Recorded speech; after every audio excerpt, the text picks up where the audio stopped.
Today, the waste problem is one of the biggest environmental issues in Jakarta and for the whole of Indonesia. The Indonesian Ministry of Environment noted that in 2021, Indonesia produced nearly 22 million tons of waste. But for Indonesians, big problems comes with even bigger and creative solutions. Of the barely 8 million tons of plastic waste that Indonesia generates annually, around 5 million tons is mismanaged. But this is creating significant interest among users and investors in the circular economy and waste management sector. One of the biggest contributors to waste comes from households, and one startup has offered a unique solution to this problem. Octopus, which is a circular economy platform, employs trash collectors who, with a simple click on the app, can come directly to a user's doorstep to collect their garbage. Download aja, habis itu register, habis itu nanti di sana ada menu-menunya, misalnya sampah apa tuh yang mau kita order gitu kan, sampah plastik, sampah kardus atau elektronik juga bisa. Nanti tinggal diklik, di order, nanti pelestarinya langsung datang ke rumah, dijemput, udah deh selesai gitu. With the Octopus app, users can tell the collectors what kind of trash they want to get rid of and also the quantity. With that information, the trash collectors from Octopus will show up at your door and pick it up. And each time this happens, both the users and the collectors receive a benefit. Manfaatnya sih Kak, salah satunya kan biasanya sampah ketumpuk-tumpuk aja gitu. Jadi kan nanti ada pelestari yang datang ke rumah gitu, jadi sampahnya nggak cuma kebuang tapi bisa didaur ulang juga oleh pihak mereka, terus juga dapat manfaat lain yaitu berupa penghasilan tambahan.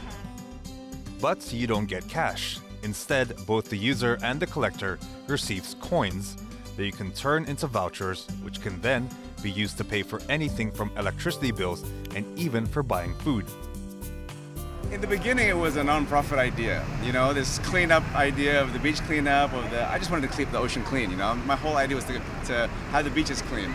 But after a while, there were just thousands and thousands of people applying for work, and that's where we had to convert it into a startup company. We had to be responsible for the people joining us and helping us. We couldn't expect them to just work for free, you know.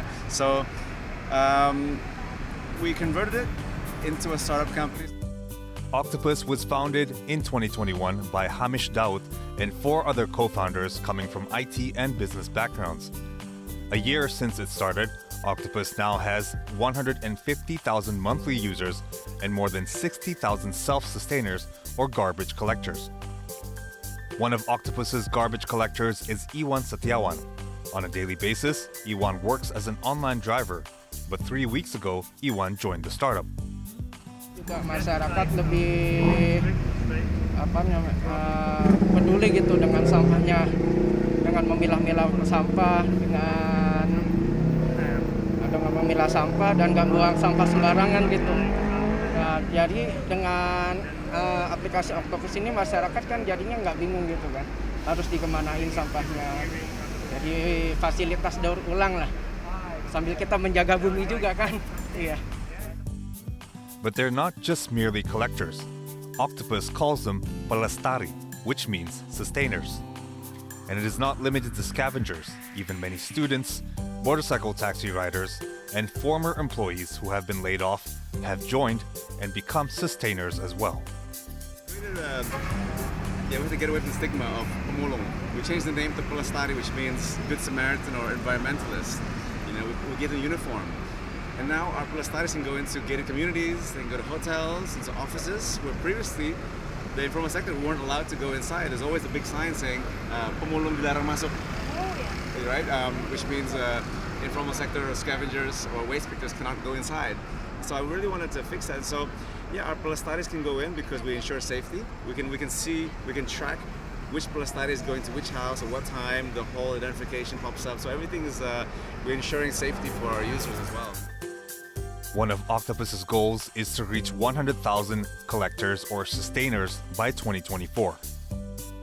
The numbers vary. They're gig workers, so they're not on salary. It's, you know, the harder you work, the more orders you receive, the more you can earn. Middle of last year, we had a pelestari that received over 10 million rupiah a month. And that was a big eye-awakener because we realized that, hey, we can actually create a lot of jobs through this ecosystem.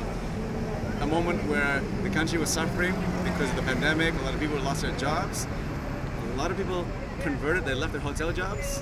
They became our pelestaris. A lot of ojek online left their jobs, became our pelestaris, and then all of a sudden had 5,000 people applying for work. And I was just like, okay, we have to turn this into a sustainable company or a tech startup company. Meanwhile, 3 weeks since becoming a sustainer, Iwan has received 500,000 rupiah of coins. He says he will use it to pay for his telephone and electricity bill and also for buying food. Kalau selesai 3 minggu itu adalah 500.000 lah. Kan kita itu ada namanya DTBM itu, koin itu. Nah itu kita bisa ditukarkan beli pulsa, token listrik, ataupun makanan-makanan di Grab. Kalau sudah cukup koinnya gitu, bisa ditukarkan. Octopus started out from Makassar but was then launched in Bali and Bandung, and now it's expanding its operations to Jakarta and South Tangerang. Recently, Octopus raised $5 million in venture capital from OpenSpace and SOSV.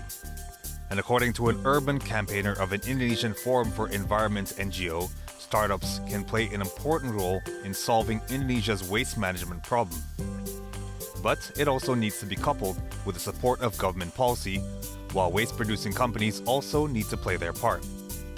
Saya pikir ini bagian dari kontribusi masyarakat untuk memecahkan sedikit dari sekian banyak persoalan hulu hilir di pengelolaan sampah kita. Tetapi catatannya kalau ini tidak dibarengi dengan keberpihakan pemerintah, akan ada banyak obstacle gitu. Satu, masyarakat sudah sadar, mulai milah kumpulin ke satu aplikator tertentu, mereka dapat benefit entah voucher ataupun uang dan lain sebagainya. Tapi tekanan ke si pollutersnya ini yang perusahaan-perusahaan yang mencemar itu masih belum ada, maka sulit.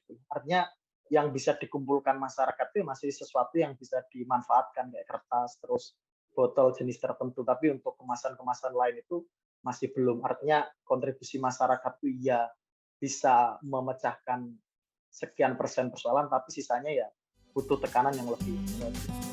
The Indonesian Ministry of Environment and Forestry is targeting a 30% reduction in waste by 2025. Meanwhile, the Indonesian government is aiming to reduce greenhouse gas emissions by up to 29% with their own efforts and by 41% with international support by 2030. According to a report by Bain & Company, Microsoft and Singapore's Temasek Holdings, Indonesia needs 266.2 trillion rupiah to achieve the target. But the report also expressed optimism that green investments in Indonesia will also continue to grow. And startups like this is proof that both investors and tech companies will play a big part in cleaning up Indonesia's air, land, and waters. Sophie Al-Mahmoud, Dietmar Klomp, and Alan Indra reporting for Metro Globe Network.